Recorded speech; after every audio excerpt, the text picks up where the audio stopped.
النساء۔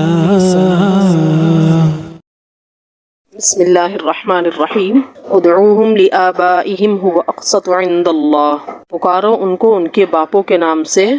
یہ زیادہ بہتر ہے اللہ تعالیٰ کے نزدیک، اللہ تعالیٰ کے نزدیک زیادہ انصاف کی بات ہے۔ فَإِن لَّمْ تَعْلَمُوا آبَاءَهُمْ فَإِخْوَانُكُمْ فِي الدِّينِ وَمَوَالِيكُمْ، اور اگر تم ان کے باپوں کو نہ جانتے ہو تو وہ تمہارے بھائی ہیں دین میں اور تمہارے دوست ہیں۔ وَلَيْسَ عَلَيْكُمْ جُنَاحٌ فِيمَا أَخْطَأْتُمْ بِهِ، اور تم پر کچھ خطا نہیں اس بارے میں، اور تم پر کوئی گناہ نہیں اگر تم خطا کر بیٹھو اس بارے میں۔ وَلَكِن مَّا تَعَمَّدَتْ قُلُوبُكُمْ، لیکن تم پر گناہ ہوگا جب تم قصد دل سے کوئی کام کرو گے۔ وَكَانَ اللَّهُ غَفُورًا رَحِيمًا، اور اللہ تعالیٰ بخشنے والا مہربان ہے۔ یہ سورہ احزاب کی آیت نمبر 5 ہے۔ آیت نمبر 4 میں اللہ تعالیٰ نے فرمایا تھا کہ وَمَا جَعَلَ أَدْعِيَاءَكُمْ أَبْنَاءَكُمْ،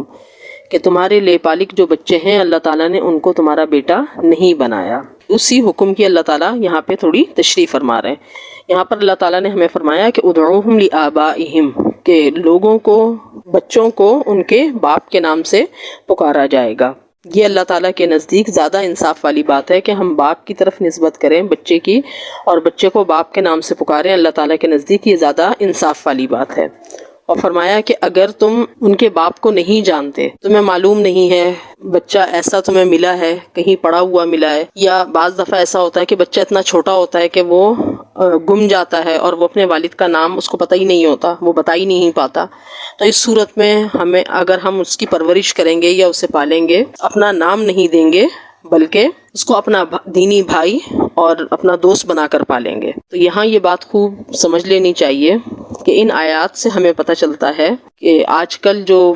رواج ہے کہ جن کے گھر اولاد نہیں ہوتی یا کسی کے گھر بیٹا نہیں ہے اور وہ کسی سے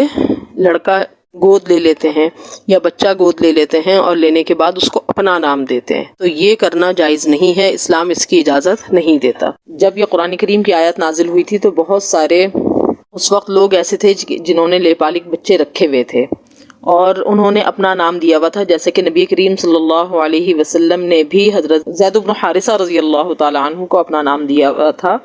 اور انہیں زید بن محمد کہا جاتا تھا۔ حضرت زید بن حارثہ رضی اللہ تعالی عنہ جو تھے وہ بچپن میں اغوا ہو گئے تھے، کنڈیپ ہو گئے تھے، اور لوگوں نے پھر ان کو آگے بیچ دیا تھا، کنڈیپ کرنے والوں نے آگے بیچ دیا تھا اور بیچنے کے ان کو غلام ظاہر کر کے آگے بیچ دیا تھا۔ اس طریقے سے وہ حضرت خدیجہ رضی اللہ تعالی عنہ کے پاس آ گئے تھے اور حضرت خدیجہ رضی اللہ تعالی عنہ نے انہیں نبی کریم صلی اللہ علیہ وسلم کو دے دیا تھا۔ آپ صلی اللہ علیہ وسلم نے انہیں آزاد کر کے اپنا بیٹا بنا لیا تھا، اور پھر اپنا نام بھی آپ صلی اللہ علیہ وسلم نے دیا تھا، کیونکہ عربوں کے اندر یہی دستور تھا کہ اپنا نام دیا جاتا تھا۔ تو حضرت زید رضی اللہ تعالی عنہ کو سب زید بن حارثہ کے نام سے نہیں جانتے تھے بلکہ سارے زید بن محمد کہہ کے پکارا کرتے تھے۔ لیکن جب یہ آیت نازل ہوئی تو اس کے بعد نبی کریم صلی اللہ علیہ وسلم نے حضرت زید بن محمد ہٹا کر زید بن حارثہ ہی نام رکھ دیا اور ان کو ان کے والد کے نام سے ہی پکارا جانے لگا، اور اب بھی ہمیشہ کے لیے اسی نام سے پکارا جاتا ہے۔ تو یہاں اس آیت کے اندر اللہ تعالیٰ یہ بتانا چاہ رہے ہیں کہ جب یہ آیت نازل ہو گئی تو اس کے بعد لیس علیکم جناح فیما اخطأتم، کہ اگر تم غلطی سے وہی غلطی کر بیٹھو، یعنی تمہیں یاد نہ رہے اور غلطی سے تم غلط باپ کی طرف منسوب کر دو یا غلط باپ کا نام لگا دو نام کے ساتھ، تو تمہارے لیے کوئی مسئلے والی بات نہیں ہوگی، کیونکہ کام غلطی میں ہوا ہے اور غلطی گناہ تصور نہیں کی جاتی ہے۔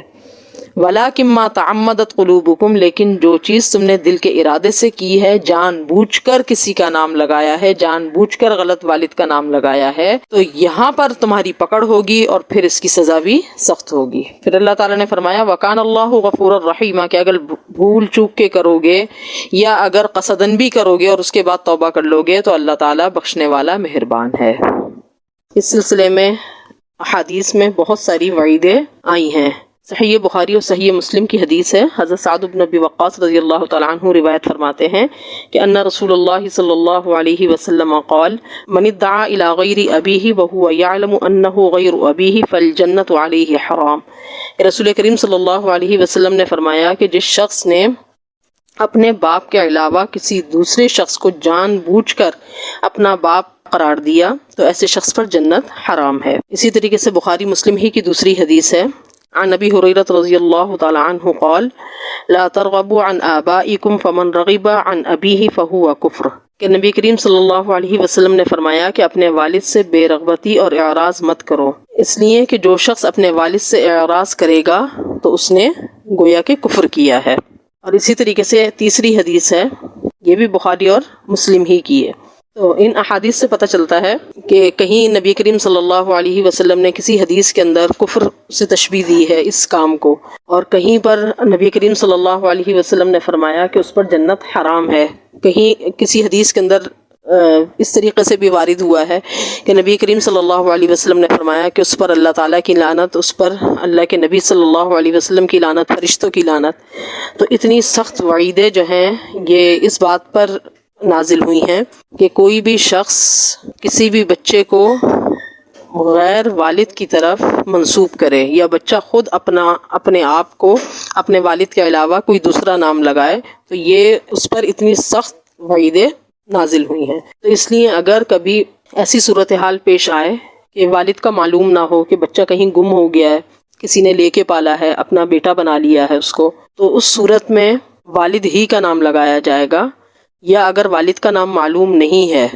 تو پھر اس صورت میں یہ ہے کہ سرپرست کے خانے کے اندر اپنا نام لکھوایا جا سکتا ہے اور والد کے نام کو خالی چھوڑا جائے گا، کہ والد کا معلوم نہیں ہے اس لیے والد کے نام کو خالی چھوڑ دیا جائے گا، اور جو سرپرست کا خانہ ہوتا ہے وہاں پر جو ہے اپنا نام لکھوایا جا سکتا ہے۔ یہ اسی صورت میں ہے جب والد کا معلوم نہ ہو۔ اگر والد کا نام معلوم ہو، جس طریقے سے یہ ہوتا ہے کہ بعض دفعہ خواتین کو طلاقیں ہو جاتی ہیں غصے کے اندر اور ایک نفرت کے اندر، پہلے شوہر سے نفرت کے اندر اپنے بچے کا نام جو ہے وہ دوسرے شوہر کے نام پر رکھتی ہیں، یا پھر یہ ہوتا ہے کہ ان کے نانا یا ماموں وغیرہ ان کو لے لیتے ہیں، گود لے لیتے ہیں اور وہ اپنا نام دے دیتے ہیں، تو یہ پھر بالکل بھی اسلام میں جائز نہیں ہے۔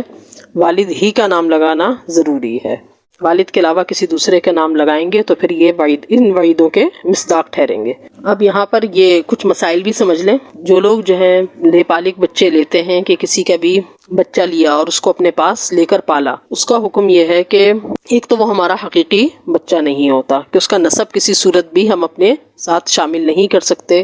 اپنے نسب میں اس کو شامل نہیں کر سکتے، اس کے باپ کا نام وہی رہنے دیں گے جو ان کے حقیقی باپ ہیں۔ دوسری چیز یہ کہ وراثت کے مسائل ہوتے ہیں، پردے کے مسائل ہوتے ہیں، تو وہ سارے کے سارے وہی رہیں گے جو شریعت نے ہمیں دیے ہیں، یعنی کہ ہم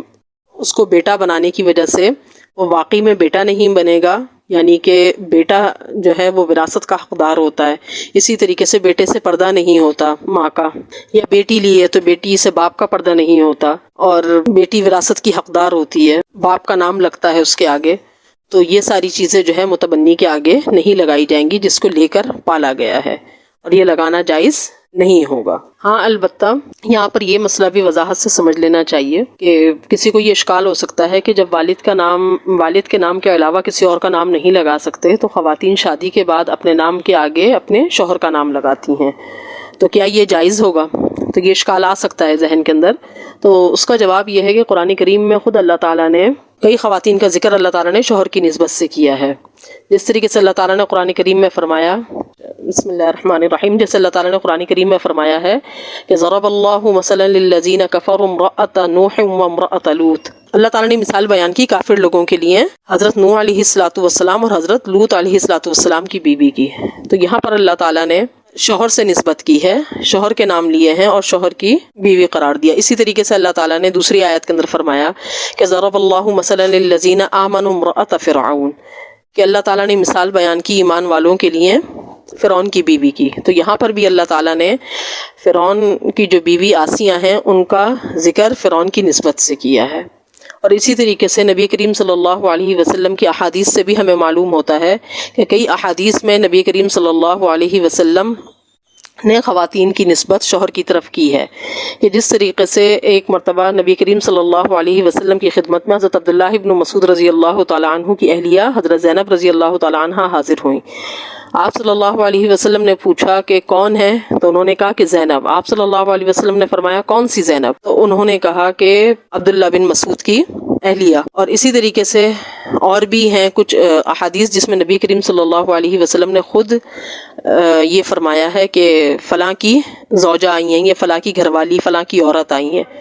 تو اس طریقے سے اگر شوہر کی نسبت لگائی جائے، کیونکہ شوہر کی جو نسبت لگتی ہے تو اس میں ہر شخص کو یہ بات واضح طور پر معلوم ہوتی ہے کہ یہ اس کے باپ کا نام نہیں ہے بلکہ اس کے شوہر کا نام ہے، کیونکہ زوجہ کی تصریح ہوتی ہے، زوجہ لکھا ہوا ہوتا ہے، تو اس طریقے سے اگر شوہر کا نام لگایا جائے تو کوئی مسئلہ اور کوئی قباحت نہیں ہے۔ اور یہاں پر ایک اور مسئلہ یہ بھی سمجھ لینا چاہیے کہ کسی غیر کے بچے کو بیٹا کہہ کر مخاطب کرنا یہ جائز ہے کہ نہیں جائز، کیونکہ بعض لوگ اس کو بالکل ناجائز سمجھتے ہیں اور بعض لوگ سمجھتے ہیں کہ یہ بالکل کھلے عام جائز ہے۔ تو اس بارے میں بھی یہ چیز سمجھ لینی چاہیے کہ بہتر یہ ہے کہ کسی دوسرے کے بچے کو بیٹا کہہ کر نہ مخاطب کیا جائے، یہ بہتر ہے کہ نہ مخاطب کیا جائے، لیکن بیٹا کہہ دیا اگر کسی شخص نے تو بھی انشاءاللہ تعالی گناہ نہیں ہے، کیونکہ اس کی نیت بیٹا کہنے سے اپنا بیٹا سمجھنا نہیں ہوتی،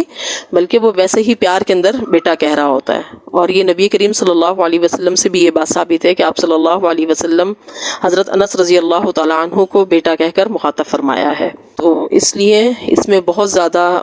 اس چیز میں نہیں پڑنا چاہیے، بہت زیادہ سختی نہیں کرنی چاہیے کہ بیٹا کہنا جائز ہی نہیں ہے یا بیٹا کہنے میں کوئی قباحت ہی نہیں ہے، تو ایسا نہیں ہے، بلکہ بیچ کا رویہ اختیار کرنا چاہیے کہ بہتر تو یہ ہے کہ بیٹا نہ کہا جائے، لیکن اگر کسی نے کہہ دیا تو بھی کوئی اتنی مسئلے والی بات نہیں ہے۔ النساء